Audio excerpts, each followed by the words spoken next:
Hello, today we're going to tackle a common issue that most of us experience. It is a leaking shower handle. I know this one is leaking because underneath us, there's signs of water damage in the ceiling. But right here inside the shower, there is no signs of water dripping. We open the wall behind this and we check the fittings and we notice water running from the cartridge, which tells us either is the cartridge failed or the components inside the cartridge failed. And to figure that out, we need to get to the cartridge. For these type of shower handles, there's a Phillips screw that you need to remove.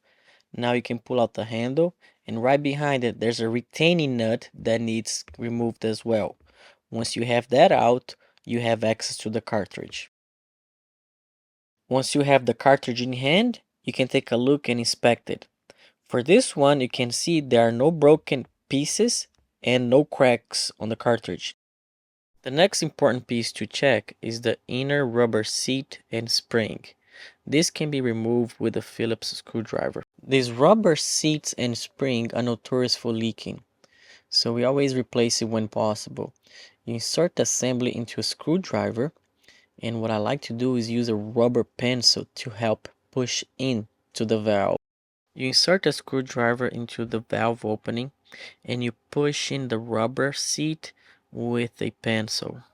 Once the rubber seat is in place, I use the pencil to pound the rubber seat in and stays firmly. Now that we know that our cartridge is good, what we can do to improve in this scenario is change out the O-ring. We remove the top piece of the cartridge and then we remove the O-ring itself. You can do that with either a small knife or a flathead screwdriver. Then it's time to insert a new O-ring back. It's pretty easy like so. And right after you have the O-ring in place, it's very good practice to always use silicone grease on O-rings.